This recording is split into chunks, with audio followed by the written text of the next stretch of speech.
Terima kasih Anda masih bersama kami di Berita Banten, dan bagi Anda yang baru saja bergabung, kami hadirkan kembali 3 berita utama pagi hari ini. Gudang pengolahan limbah terbakar, warga panik.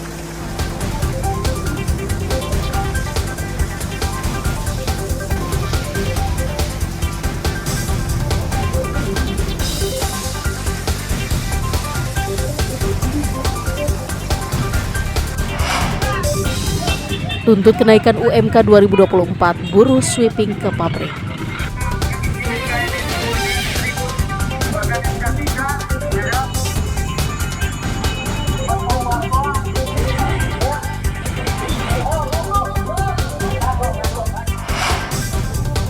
Anggota dewan bantah menganiaya warga.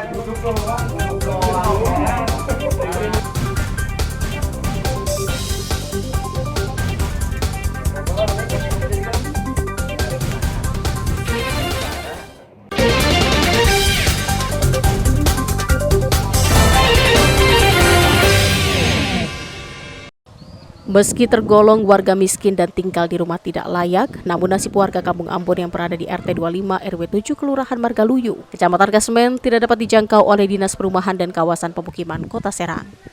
Sejumlah rumah di Kampung Ambon kondisinya sangat memprihatinkan. Rumah warga berbahan papan kayu dan atap seng. Belum lagi di dalam rumah tidak terdapat sanitasi yang layak. Pemerintah tidak bisa memperbaiki rumah warga tersebut karena rumah berdiri di atas tanah orang lain. Di Kasemen, banyak rumah tidak layak huni atau rutilahu. Data Dinas Perumahan dan Kawasan Pemukiman, di Kota Serang terdapat 271 hektar kawasan yang termasuk kumuh, sedangkan 64,21 hektar diantaranya berada di Kecamatan Kasemen. Sedangkan jumlah rumah tidak layak huni tahun 2021 sekitar 21.700 unit rumah. Pada tahun 2022 turun sebesar 0,63%. Namun perbaikan rumah tidak layak huni pada tahun ini dihentikan sementara karena inflasi. Setelah pengiriman tersebut dilakukan, adanya fasilitator untuk melakukan verifikasi di lapangan sesuai tidakkah dengan yang ada di dalam daftar rencana tadi. Dan kalau memang sesuai, maka kita lakukan proses penyaluran bantuan kepada penyedia barangnya. DPKP sendiri berdalih pernah berupaya melakukan bantuan di Kampung Ambon. Kita sendiri untuk istilahnya memperbaiki akses ke kampung itu sendiri nggak bisa, karena tanahnya bukan tanah pemerintah, tapi tanah pribadi. Tetapi di kampung itu sendiri itu sudah banyak kita intervensi. Dari tahun 2019-18 itu sudah beberapa kali kita intervensi, dari mulai air bersih, kemudian drainase, paving block jalan lingkungan, itu sudah kita intervensi gitu. Cuman memang kesulitannya untuk akses ke kampung itu sendiri karena jalannya tanda kutip masih milik pribadi. Pemerintah Kota Serang menyarankan kepada masyarakat untuk menyewa rusun yang terdapat di Margaluyu. Ariel Maranus dan Fajri Munawir melaporkan dari Kota Serang. Sopuan anggota DPRD Provinsi Banten Komisi 1 Fraksi Gerindra memberikan klarifikasi terkait dugaan penganiayaan terhadap warga dalam hajatan di Kecamatan Keragilan, Kabupaten Serang. Sopuan membantah menganiaya warga yang membuat dirinya dilaporkan ke polisi. Ia menjelaskan awal mula kejadian ketika diminta oleh seorang biduan untuk naik ke atas panggung, namun ia diteriaki oleh salah satu warga dalam acara tersebut. Sopuan diteriaki melakukan kampanye dalam kegiatan tersebut. Ketika selesai acara, ia sampai diikuti dan berhenti di minimarket. Disitulah dirinya berdebat dan sudah saling memaafkan. Saya adalah wakil rakyat saat ini. Provinsi Banten itu kan lain cerita. Oleh karenanya ini sudah keterlaluan, saya pikir. Oleh karena sudah keterlaluan ini, saya bilang ini perlu klarifikasi dan bantahan. Perlu mencari kebenaran itu. Dengan bukti-bukti yang ada, dengan saksi-saksi yang banyak seperti itu gitu kan. Ya udahlah kalau begitu, ini karena sudah banyak beredar yang menyudutkan saya, menjelekkan saya, memfitnah saya serahkan ke lawyer saya bilang, udah deh, urusin deh. Selanjutnya anggota dewan ini akan melaporkan kasus tersebut melalui kuasa hukumnya. Pada saat kejadian nanti kemungkinan ke depannya yang pertama kita akan ikutin proses hukum sebagai terlapor ya posisinya. Ini baru terlapor, bukan sebagai tersangka yang didalilkan oleh pelapor. Yang keduanya tentunya kami akan ngambil sikap juga. Kita akan melakukan upaya hukum. Apa yang akan kita upaya hukum selanjutnya? Kita akan melakukan upaya hukum terkait tuduhan yang tidak benar ya Pak Haji ya. Tadi sudah disampaikan sama Pak Haji dan saya minta tadi juga tidak ada yang dikurangi atau yang dilebihkan supaya clear ini. Tidak ada di luaran ini informasi-informasi yang sifatnya negatif yang merugikan Pak Dewan, Pak Haji. Sebelumnya anggota DPRD dari Partai Gerindra ini ramai diberitakan karena diduga menganiaya warga dalam acara hajatan. Ariel Maranus dan Fajri Munawir melaporkan dari Kota Serang.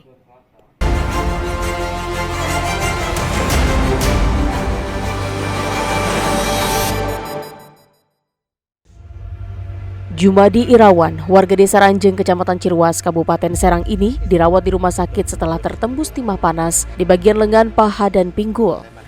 Peluru yang bersarang di tubuh Jumadi berasal dari senjata pelaku curanmor yang kepergok saat akan mencuri mobil.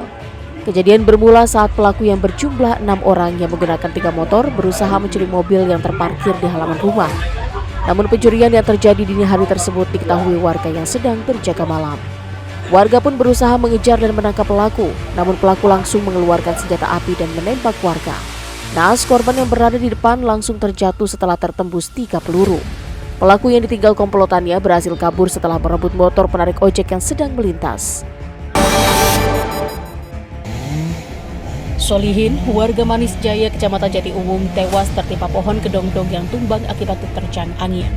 Saat kejadian, korban sedang melintas mengendarai sepeda motor. Petugas dari Badan Penanggulangan Bencana Daerah Kota Tangerang dibantu warga berjibaku mengevakuasi korban yang tertimpa batang pohon. Peristiwa ini terjadi di saat hujan turun ditambah angin yang cukup kencang. Menurut warga, korban awalnya hendak pergi ke lapangan untuk bermain sepak bola. Petugas langsung menyingkirkan batang pohon menggunakan alat potong. Korban akhirnya bisa dievakuasi 1 jam kemudian. Abdillah Onim, warga negara Indonesia bersama ketiga orang anaknya, Filin, Nusantara, Bahari, dan istri yang tak lain merupakan warga negara Palestina, berhasil dievakuasi dari jalur Gaza. Keluarga ini tiba di tanah air melalui Terminal 3 Bandara Internasional Soekarno-Hatta, Kota Tangerang. Kedatangan keluarga ini pun disambut bahagia karena selamat dari peperangan yang mencekam di Palestina.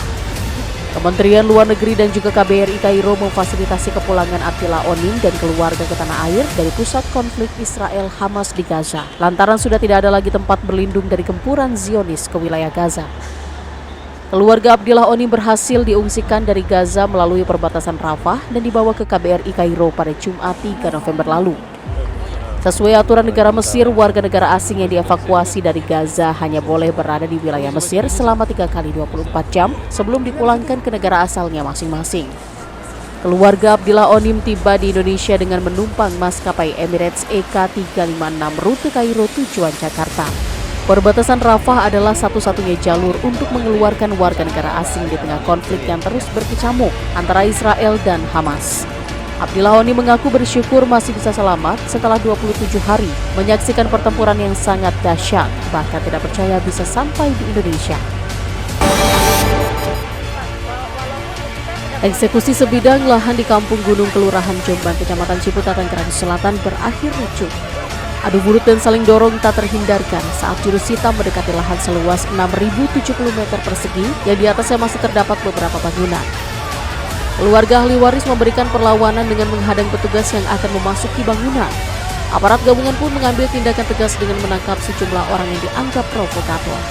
Meski terus mendapatkan perlawanan, eksekusi lahan pun terus berjalan dengan pengawalan ketat aparat gabungan.